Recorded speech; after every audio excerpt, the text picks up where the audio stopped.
Hi friends, तर पुन्हा एकदा ऋषालीच्या किचनमध्ये तुमचं स्वागत आहे।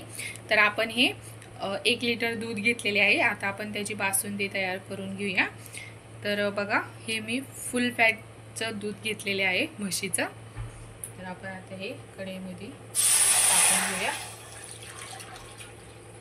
बासुंदी बनवण्यासाठी अशी पसरट कढईचाच वापर करायचा असतो।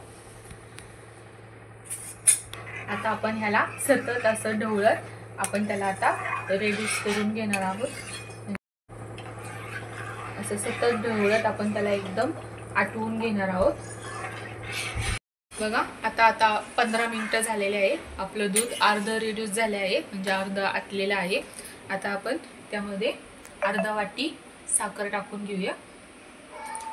यामध्ये मी विलायची पण वाटून घेतली आहे।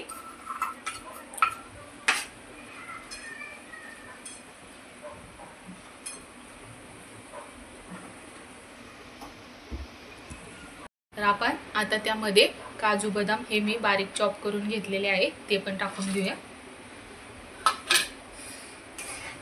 यामध्ये काजू बदाम थोडेसे आपण शिजवून घेणार आहोत। आपली अशी बासुंदी तयार झाली आहे।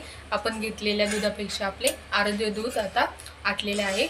बघा, आता मी गॅस बंद केलेला आहे। आता जरी ही थोडीशी पातळ दिसत असली तरी ती आता गार झाली ना ती अशी घट्ट होईल। तर आता आपण ही सर्व करून घेऊया। तर बघा, मी हे असं हे 3 वाटी पीठ आहे ते मी आता घेत आहे। यामध्ये आपण त्यामध्ये 2 चमचे रवा पण टाकणार आहोत, मीठ आणि थोडीशी साखर पण टाकणार आहोत। आता आपण हे चांगलं आता घट्ट असं पीठ मळून घेऊ पुरीला आपण।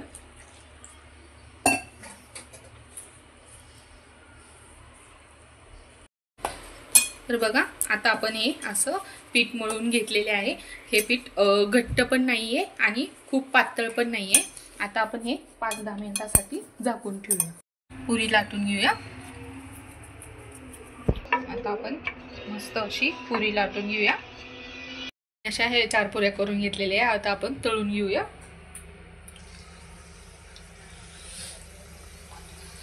तर बघा, आता आपली पुरी कशी फुगली आहे। आता अशी आपली पुरी आणि बासुंदी तयार आहे। एवढी छान बघा, टम्म फुगलेल्या पुऱ्या आहेत। अजिबात तेलकट नाहीये। बघा, एकदम तेल नाहीये तरी सुद्धा आपल्या पुऱ्या किती छान अशा टम्म फुगलेल्या आहेत। अजिबात तेलकट नाहीयेत। अशी तेलकट नसणारी टम्म फुगलेल्या पुऱ्या आपल्या तयार आहेत। जर तुम्हाला माझी रेसिपी आवडली असेल तर लाईक करा, शेअर करा आणि सबस्क्राईब करा।